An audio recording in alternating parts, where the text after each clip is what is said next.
afternoon. Good afternoon. And it's that time again. It's that time again. You already know what time it is. It's time for that one and only, that hardworking lady in the community, that activist, that community activist, the one and only Miss Georgia Allen. How you doing? How you doing? How Hello, you doing? hello, hello. It is Thursday, live, all the way live. Yeah. And as always, I'm always excited to be here. Um, Today, the Kwanzaa principle is KUJICHAGULIA, self-determination. And for those of you who don't know, there was an election on Tuesday. Was it? If ever you need to have some self-determination, woo, that was a hot mess out there. Hey, I'm telling you. KUJICHAGULIA, self-determination to define ourselves, name ourselves, create for ourselves, and speak for ourselves. And do not allow others to name us, define us, or speak for us. And if ever that has been more true, today it is more true than ever. That is very important that we make sure that we take our power back and we define ourselves.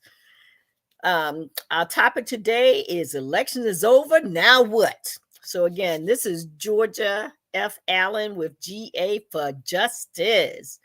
And greetings to everyone. Yes, it's Thursday, and I am Georgia Allen with GA for Justice. As always, we want to thank Mr. Henderson Vaughn, aka Captain 85, aka the Dream Maker, who has opened up the airwaves to bring our listening audience a conversation for information, a conversation for correction, as well as a conversation for transformation.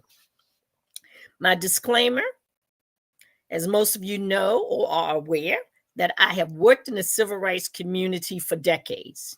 I've been a civil rights activist and a community activist for a number of years as well. Therefore, the various positions that I take are mine and mine alone. I do not speak on behalf of any group or any organization. The scripture that I chose today is Hebrews 12:1.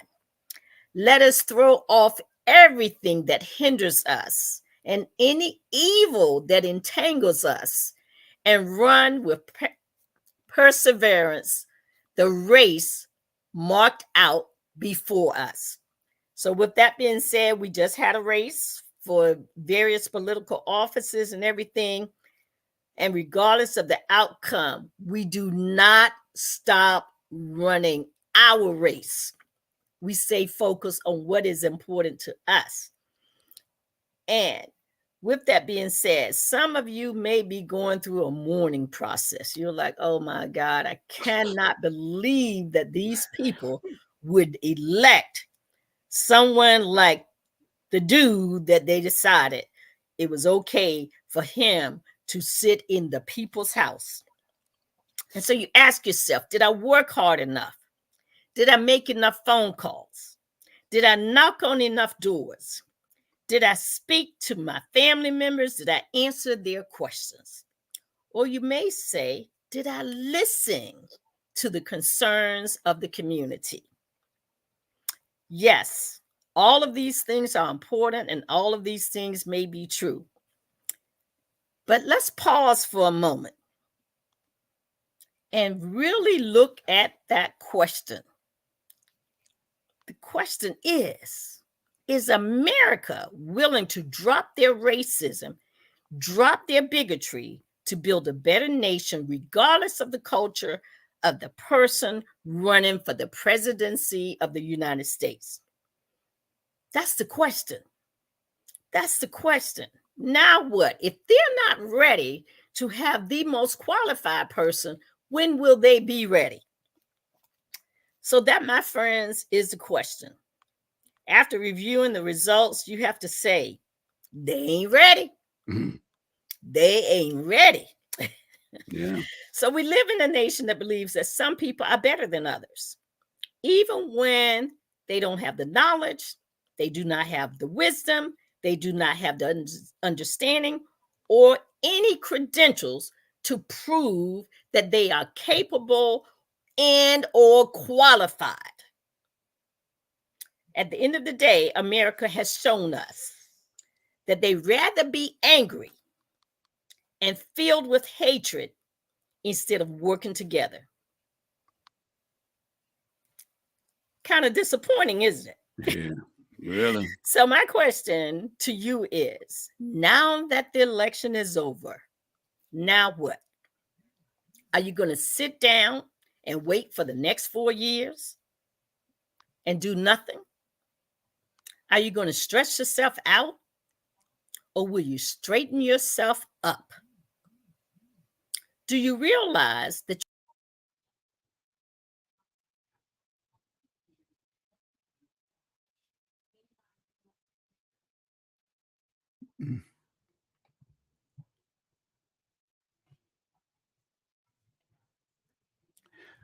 Break away for technical difficulties, waiting on to see if she comes back on.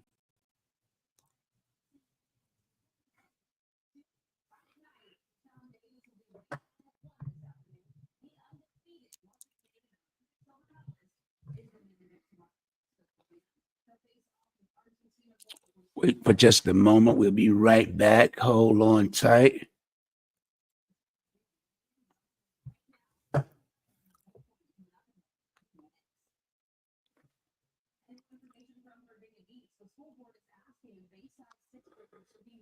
We'll be right back.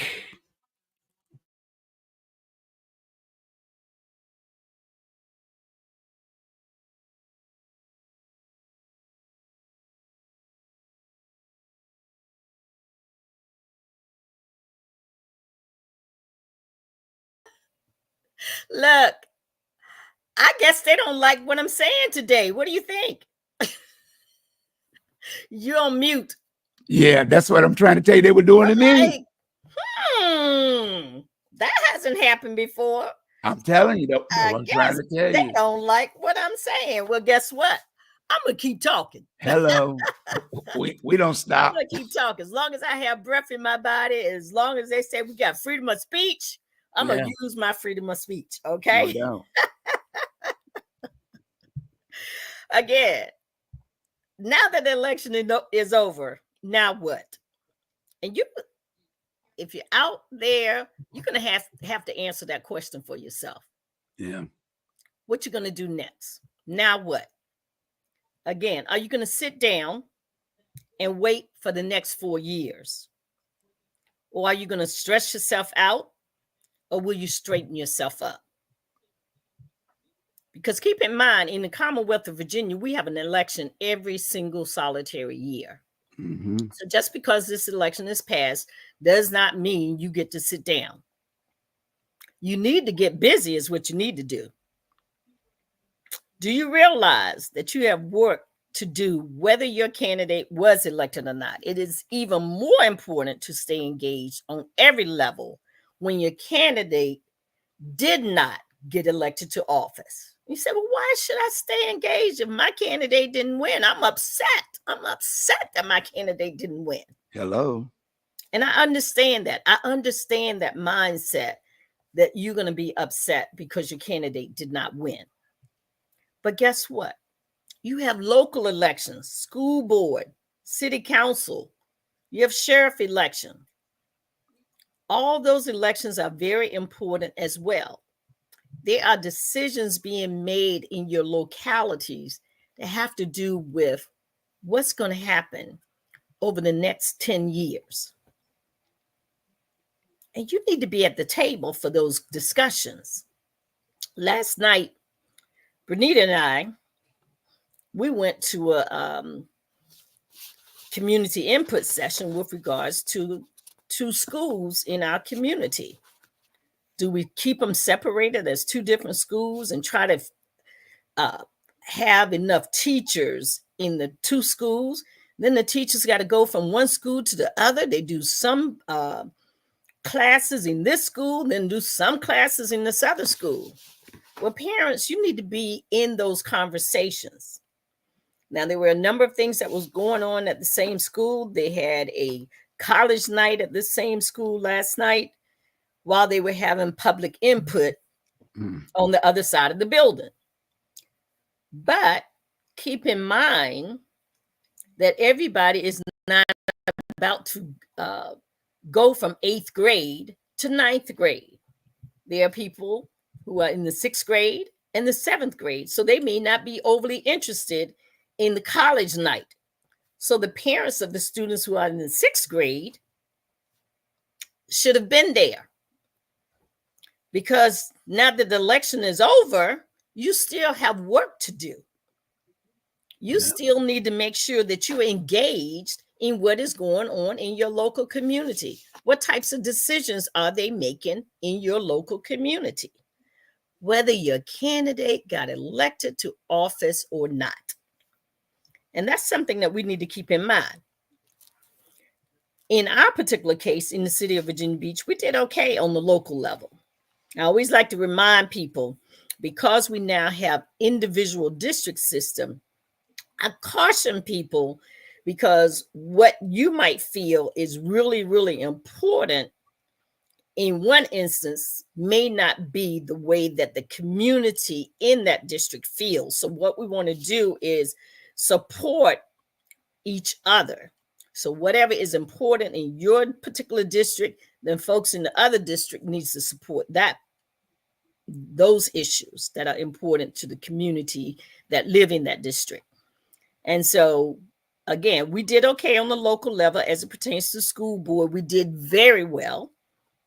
The 4 candidates that we were interested in seeing get elected to office, all 4 candidates were elected to office. The other thing about that is last night when we went to the community input session, even though those candidates lived in other districts, every last one of them showed up last night for District 4. We're in District 4. And the community meeting was for District 4. And so all those brand newly elected school board members showed up in support of the elected school board member for District 4. That's power. Right. Understand how power works. You want to make sure that when you get elected, you also have people that's going to work along with you with regards to the concerns that you have about your community. Because it doesn't do you a lot of good if you need 6 votes to get something passed, and you now have 5 people who pretty much think like you and have your similar concerns with regards to what's happening in your district, in their district. It's not helpful if they don't show up when you need them and you don't show up when they need you. So just out of the gate, we saw a unity in the persons that got elected to office. And that's very unusual. Most of the time when people get elected, everybody, I got elected to office, and they're going on along their little merrily way. You don't see their face. You don't hear from them. They just go on and do whatever they're doing.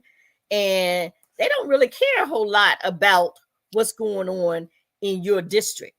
But that's not what we saw last night. So when I say now what I saw is the elected officials coming together. That's what I saw. So they're now what says we're going to be coming together in a united way. We're not going to have you over here and you over there and nobody is listening to each other. No, we're going to come together. We're going to form a coalition, and those things that we care about, our children, how the school system is operating, we're going to be on one accord.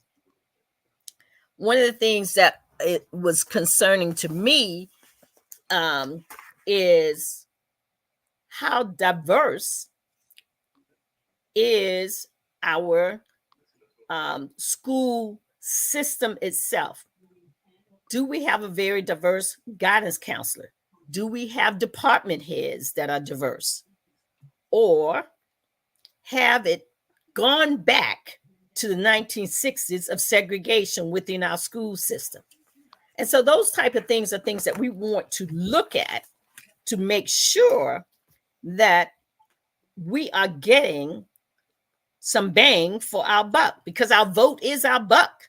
Okay, so we want to make sure that when we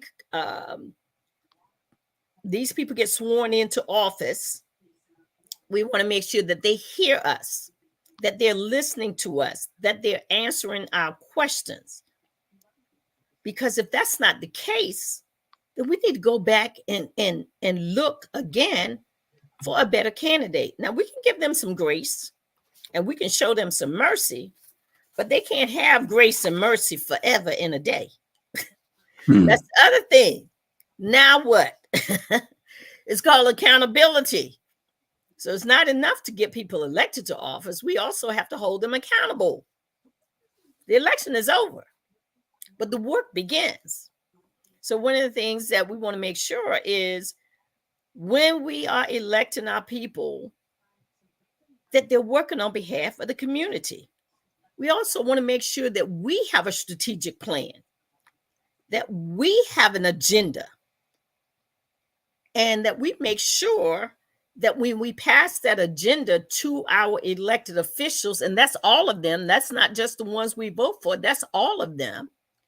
Now we can do a report card on how they voted on our agenda items. So it's not enough to get them elected to office if you haven't instructed them on the things that you require of them to get done.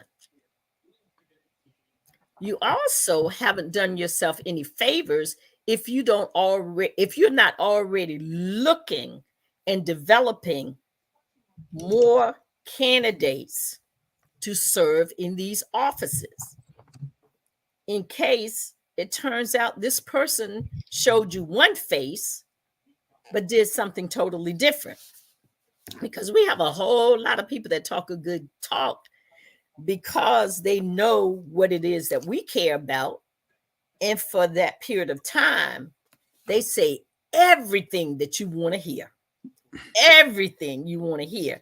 And they do it so well. They're so smooth at doing that, when the whole time they've already told their people who helped them run for office, who donated to their campaign, look, I know them.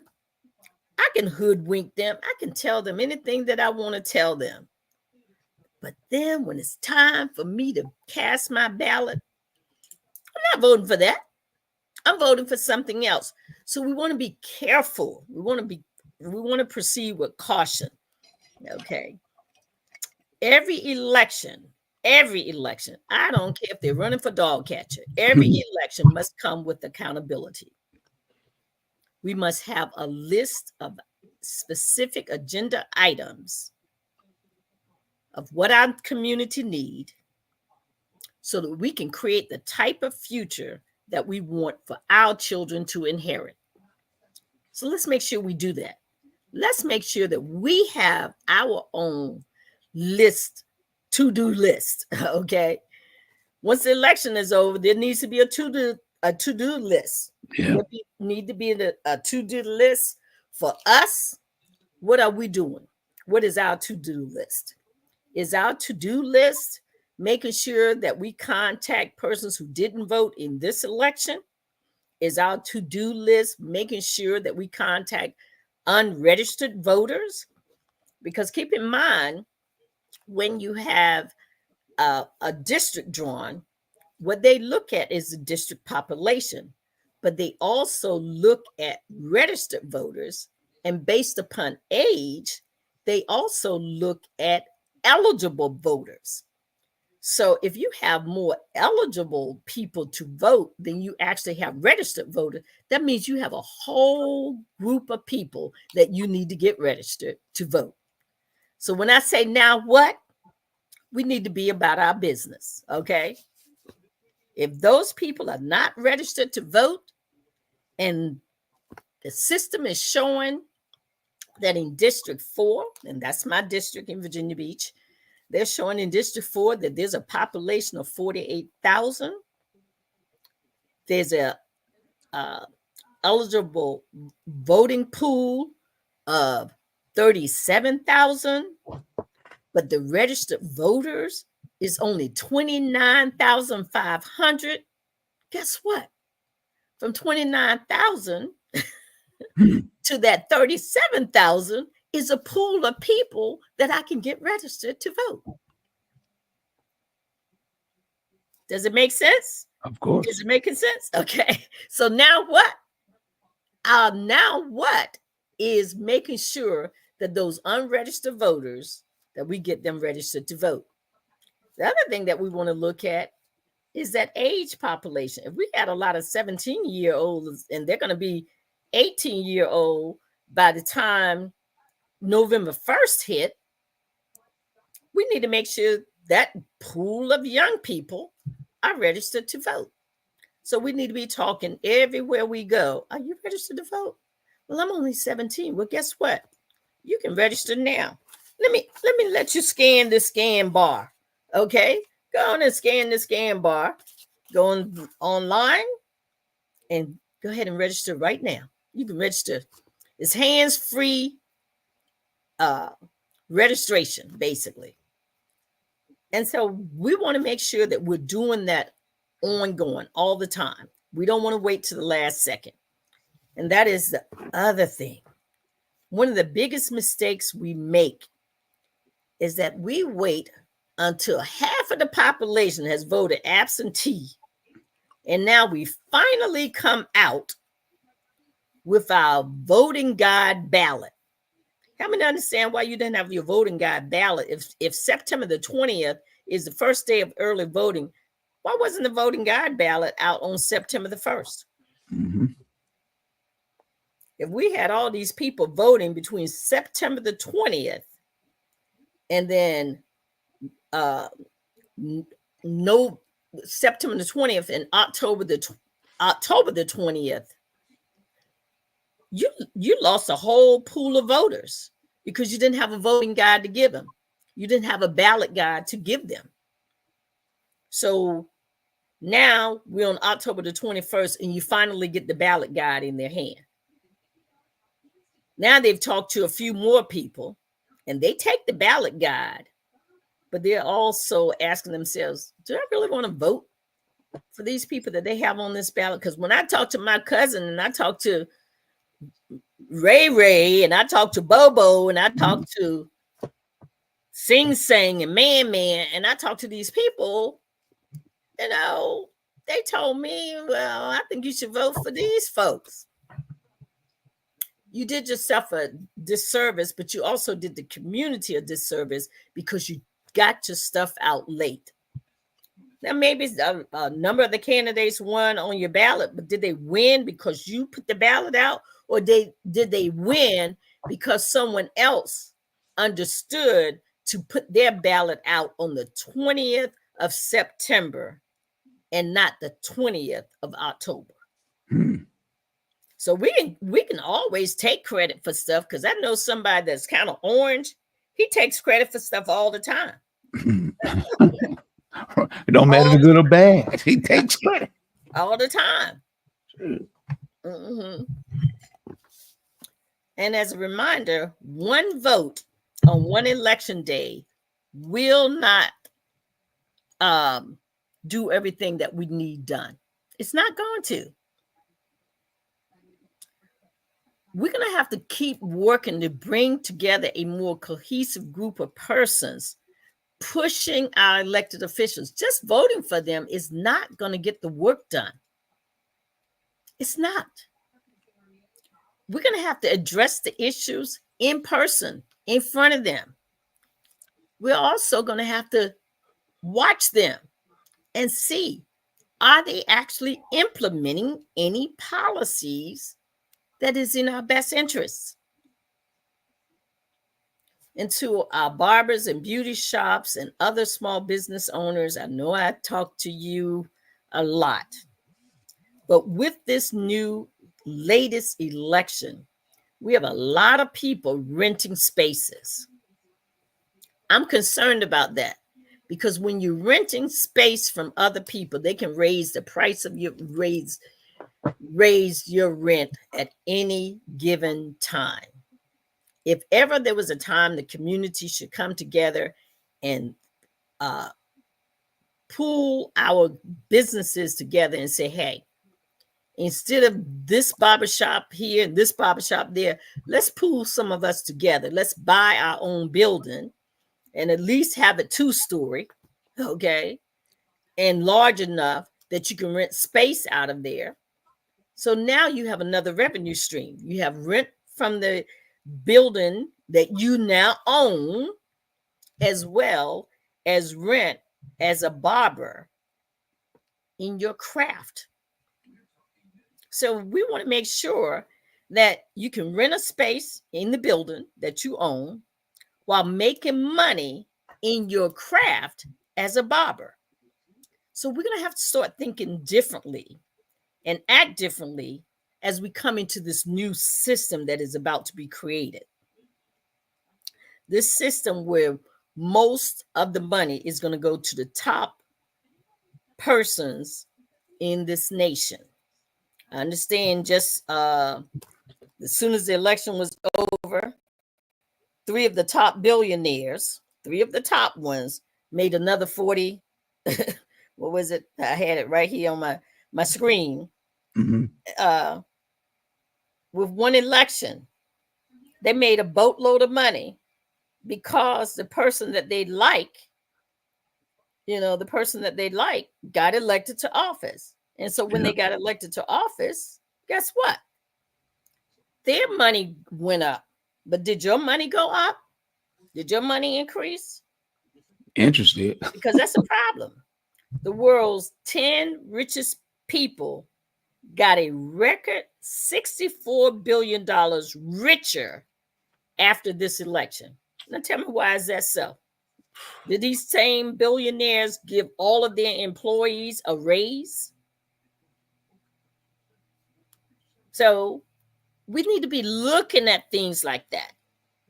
It makes no sense for the top 10 billionaires to get $64 billion richer with an election, just by having an election. Yep. And this is something that we really have to look at very, very carefully. We got to be very diligent, and we have to take action. We got a new guy going to be sitting in the people's house.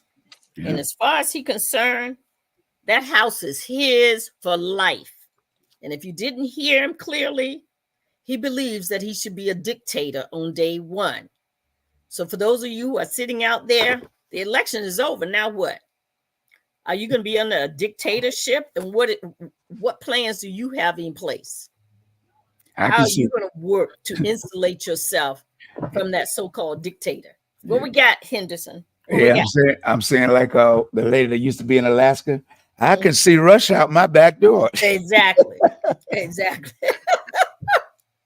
Absolutely. You got people with all kinds of thoughts and mindsets, with this election that just ended. And we're gonna have to proceed in a manner, in a diligent manner, in a cohesive manner, in a collective manner that makes it better, not just for ourselves, but for our children and those who are coming behind us.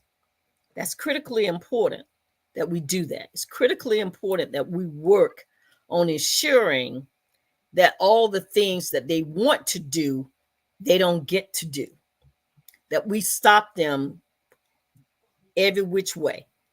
And in order for us to do some of those things, we got to stop having so many groups that are all doing a little something and bring us together and work on things in a more cohesive manner.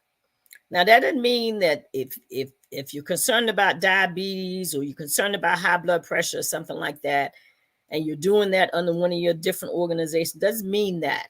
It just means those things that really affect the entire community, some of those things we're going to have to work together and collaborate on.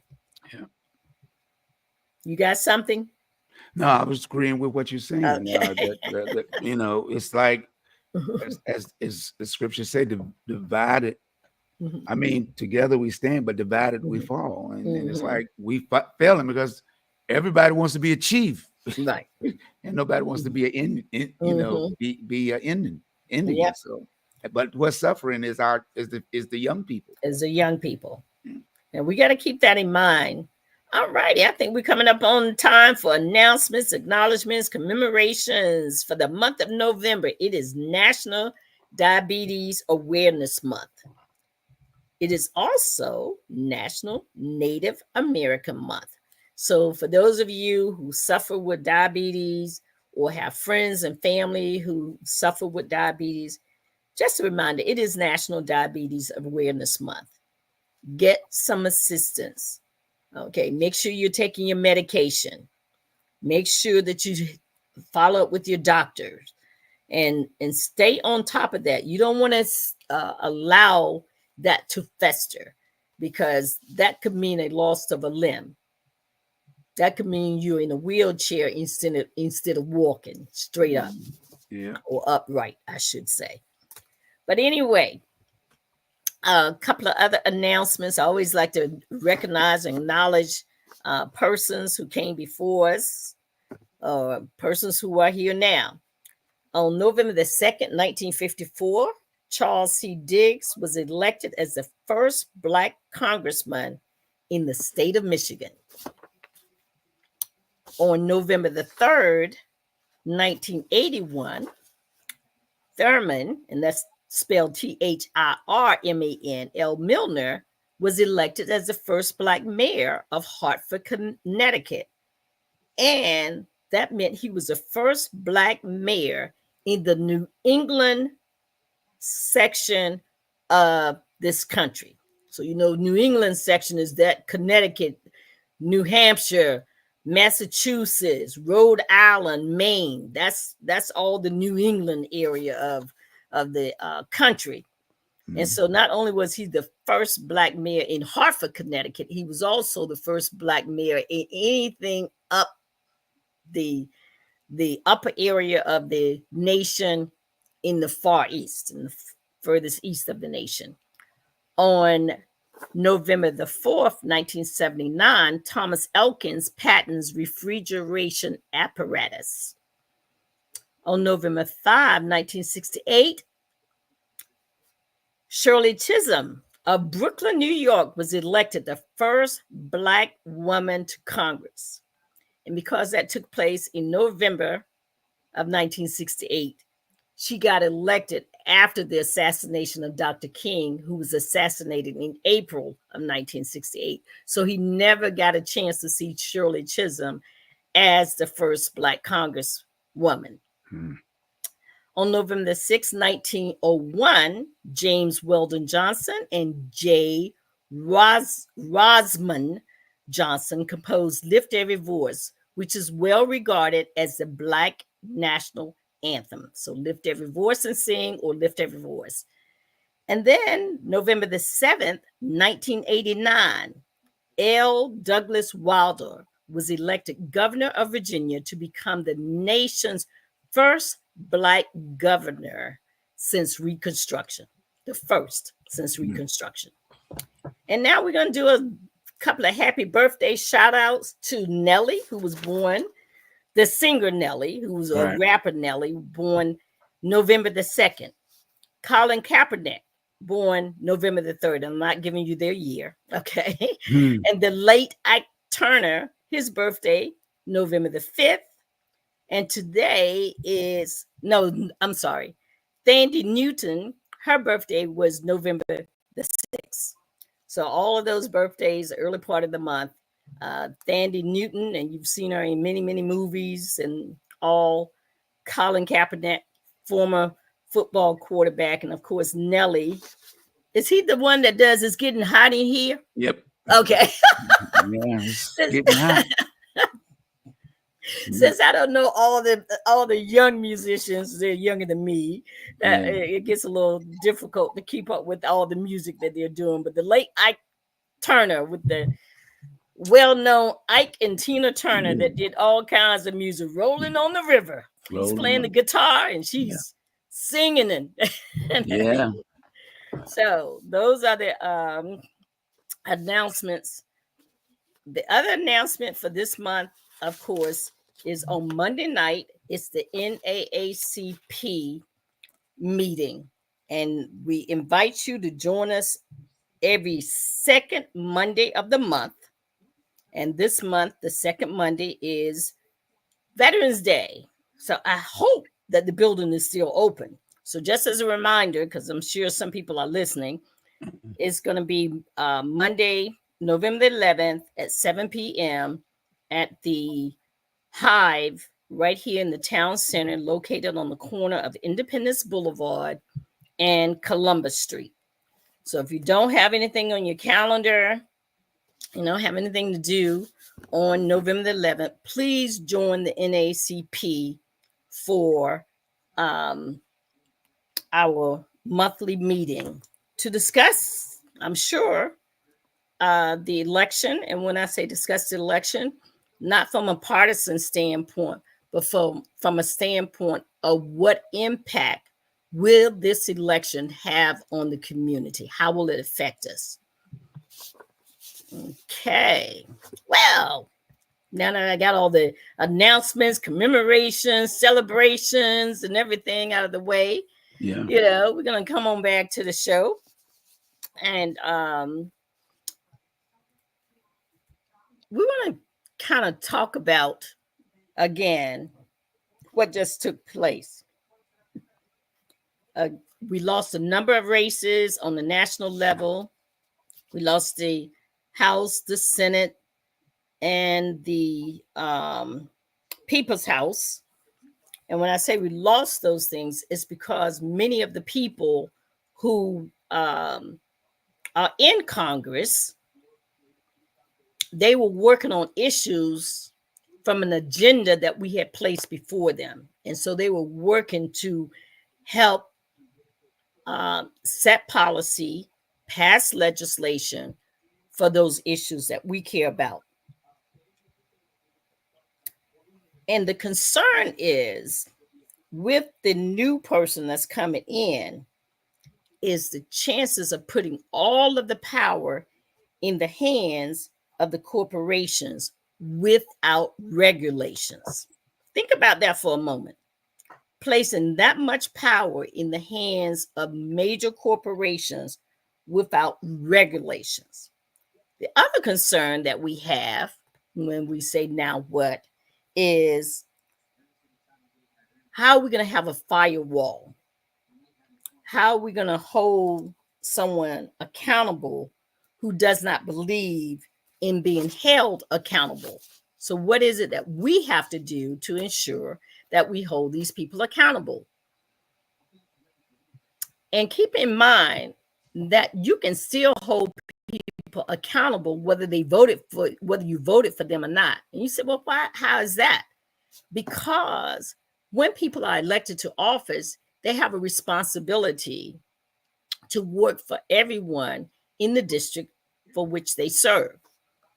So we want to make sure that after this election, while we have both celebrations, achievements, commemorations, we also have some disappointments. But we shouldn't slow down. We should be looking to push for what is next. We should be in this fight for what is next. And when I say now what, we actually mean, what will we do next? And in this particular situation, in my case, because I'm in the civil rights business and I fight for people regardless of whether or not they are part of my community. When we fight for issues, we fight for issues. And if other people benefit, they benefit. So I want to say to all of those who made the decision to create the outcome that we have, who decided to place all of these people in office whose agenda is about corporations and not about people, whose agenda is about corporations and not policy that affect the people in a beneficial manner. I say to all of y'all, lose my number. Hello. Lose my number, okay? Hey, George, I hate to say it, but they probably won't have that phone.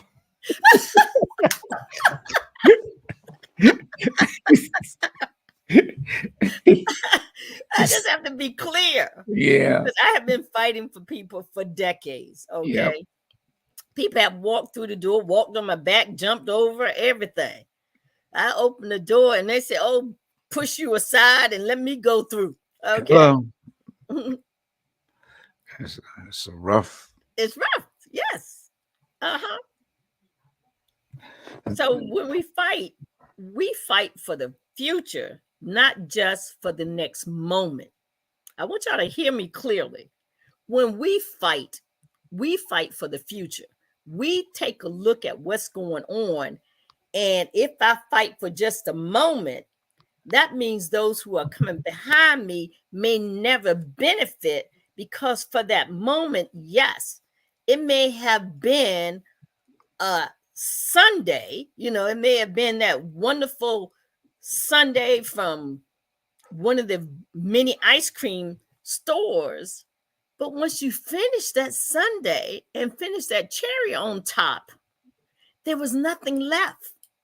And so I want you to know that when we're out here in this fight, we are fighting for you, your family, your friends, and we're fighting for a better America. And we have looked at what might be nice, and it sounds nice, but we also look to avoid what is nasty and what is not in our best interest. So today we find ourselves once again at a crossroads. And believe me, as a people, this is not our first crossroad. We've been here before. Yeah. We have traveled it many, many times. We have fought for others again and again.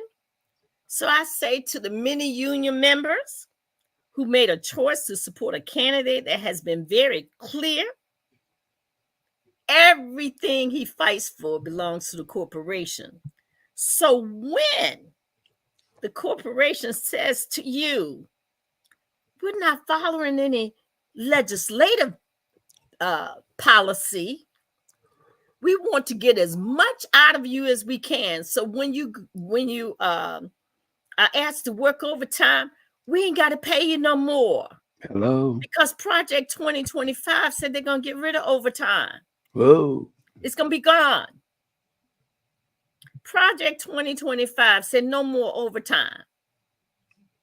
So for those of you who have been out here and you've watched your paycheck go up because you were willing to work overtime, or you were willing to work on holidays to get that double time and sometimes triple time, you were willing to work different shifts, I can't promise you with this new administration that they will allow you any type of differential between working the regular 8-hour shift or working that night shift or working that overtime or working that Sunday or holiday. I can't promise you those things are going to still be available to you.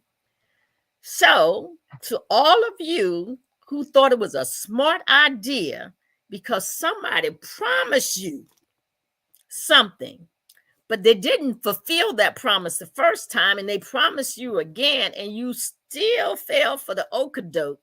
Yep. He has been very clear. There will be no overtime in the Project 2025 package. Yeah. So to all of you, lose my number. Lose my number. So when the corporations no longer put safety measures in place, when the federal government says we no longer need an OSHA, and for those of you who don't know it, that's Occupational Safety and Health Administration. When they get rid of OSHA because they claim it's just too costly for us to follow those rules and regulations, there's too much red tape for us to do that. The corporations, they just can't make enough profit. $64 billion is just not enough for us. We got to have it all to live off of. and to live comfortable Well, and to enjoy our life. It just ain't enough. but So when actually, it's for their future generation. Where's when they ours at? say that to you, Yeah. and then you lose a limb, you lose an arm, you lose a foot, a toe, because something in the manufacturing plant just so happened to not work properly. You've been using this machine for years, but there was a slip in the gear shift, and that thing slid down that assembly line, Hello. and you lost your whole hand. Well, guess what? If there's no OSHA, there's no compensation for something like that. If there's no OSHA, the insurance company said, "Oh no, I'm not making enough profit this month, so we're gonna forego that." But there's a guy that just got selected to sit in the people's house to make those type of decisions or appoint people to those positions. Okay, keep in mind, he's putting somebody in there that if you should lose your limb, folks, lose my number, because I can't help you. Okay, I can't help you. All right. And to those, my brothers and my sisters who were originally concerned, they're concerned, even though they may be a foreigner or immigrant or undocumented or whatever, they just don't like the fact that wall down in at Mexico, they're very upset that people are coming over here. Now, they may be my cousins, they may be family, they may be friends or whatever. I still want the border. I want the border closed down. Well, sweetheart, on day one, if deportation begins back to the country that you came from, and that dude sitting in the Oval Office who told you over and over again that he don't like you, he does not respect you, Right. and he wants to close the border, not for everybody, but just for you, I want to say to you, don't call me. Lose my number. Hello. Because I'm not answering those phone calls of all these people that all of a sudden they all upset and they're in a tizzy. There's a whole bunch of groups that you can call. You can call LULAC. You can call Voto Latino. You can call. Ain't gonna be able to call nothing. He said he's gonna make America great again. When they the ACLU. Yeah. See, I suggest that you call them. Yeah. But as far as Georgia is concerned with GA for Justice, I have worked to open these doors for you. And since those things, he gonna put more money in my pocket. And he's gonna do this and that and the third. So tell me how he's gonna put money in your pocket if he's deporting you back to the country of origin. Yeah. Hello. Tell me how he's gonna put money in your pocket as he deport you and your entire family. Oh, and if he set up cages and throw y'all in the cages, lose my number. Don't call me. I can't help you. Because you leaving me bare naked, bucket naked. I don't have any additional infrastructure. Because you decided that you're going to vote the way you're going to vote. And you have every right to do that. And I have every right to tell you, lose my number. Okay? Yeah. Because, see, our community has answered the call. We've answered the call from all types of people, from all walks of life. We've answered the call from men and women and different nationalities and different cultures. We've answered the call for many, many, many decades. And we've helped communities. We've helped different cultures. We've helped different ethnic groups. But it's time that I wash my hands. It's time. You got to help yourself, baby. Yeah. You got to help yourself. Because I cannot keep carrying you on my back when you vote against your interests and then come back crying because, oh my God, where is this group and where's that group? Can you help me? Lose my number. Tell me. I ain't got nothing for you. I don't have anything for you. And to those women who decided that they're going to vote for somebody who told them, basically, you ain't got no rights. You have no rights. Okay? If you get sick, and it's sick because you have an embryo that is dysfunctional. Sorry. Okay? This is your mom, your sister, your daughter, your wife, your cousin, family member, and you have a medical emergency. There may not be a Department of Health. And if there is, they may have placed in place new policies that says, I don't feel like you're worthy to receive care. To all of you out there that may run into a situation like that, to all of you who are out there who may have a situation where you're not being provided proper medical care, to all of you out here who had medical insurance, but this new administration says we don't need to help people have medical insurance. Let the insurance drop. Let it go away.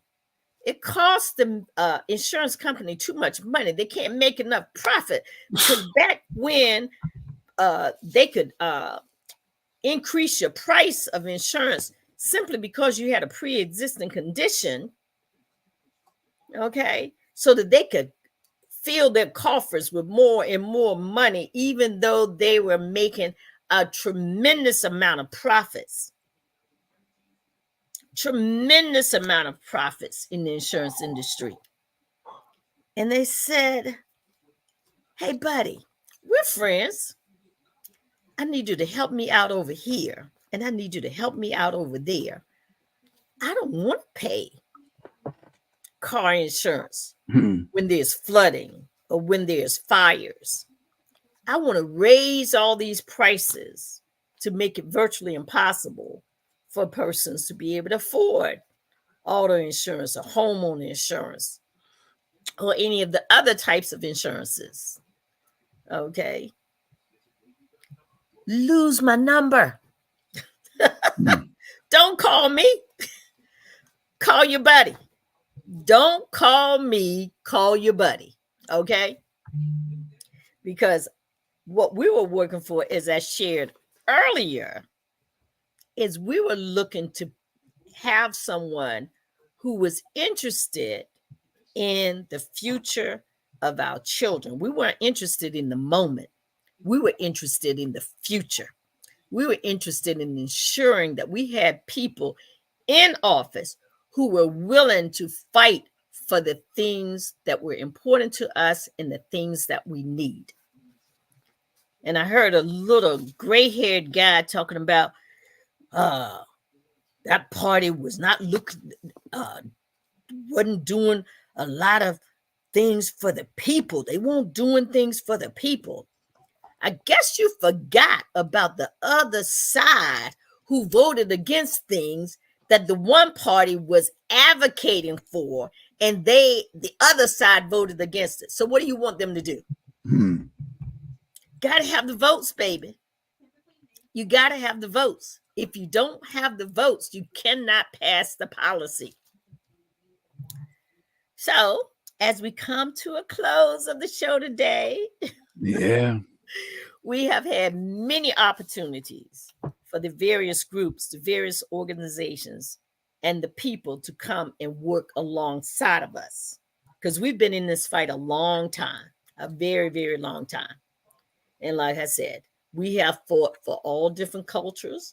We fought for all different genders. We fought for all different issues. We have fought for the people who had little, and we fought for people who had more. And you said, well, why would you fight for people who have more? Because they were the ones that were creating businesses in a legitimate manner. They were the ones that when they created the business, they didn't feel like they had to keep all of the money to themselves. They were the ones who also gave away money back to their employees. And for that, we feel they should be rewarded. They weren't sucking the blood out of the hardworking American people. Mm. And so we are willing to work with those with little as well as those with more. You notice I didn't say much. Right. I said more. Okay, so that means they are a step above, but they're not in that much group. Okay. Yeah. And so, but you guys, you know what you did? You chose another route. And so, as my mama used to say, Hmm. you made your bed, now lie in it. Hey, there you go. Guess what? I ain't got nothing for you. Now what? What you need to do, to those of you who are listening to me today, lose my number. Lose my number. The election is over. Now what? You have an opportunity to continue to get involved, to address your local government, address your state and federal government. That's on you. And for those of you who chose to take a different route, that's on you. If they ask us for hundreds of years to pull ourselves up by our bootstrap, if the man put his foot on your throat, don't come to me. Lose my number. Mhm. So with that being said, it is time for a close. This is Georgia F. Allen with GA for Justice. I come to you each and every week, every Thursday at high noon. I love you, but I got to be honest with you. I got to let you know the real deal. I cannot sit here and quietly not tell you the truth and not hold you accountable. You are accountable. Yeah. And I'm holding you accountable. So don't come to me and lose my number. Hello. Thank you and have a great. Hey, a great topic once again, each and every week that you bring information, as you say, for transformation, because I think sometimes people just be asleep. and, and and it seems like they never wake up until it's too late. But when they wake up this time, they can just lose your number. Lose my number. No doubt about it. Once again, don't forget to tune in next Thursday, same time, 12 to 1, with the community activist, Miss Georgia Allen. She's always got the topic. She's always got the information so that you can get the wisdom that you need to make the most out of life for our future generation, and that is the children. Until next time, this is WBDM and the one and only GA for Justice talk show. We'll see you later. Bye-bye. Bye-bye.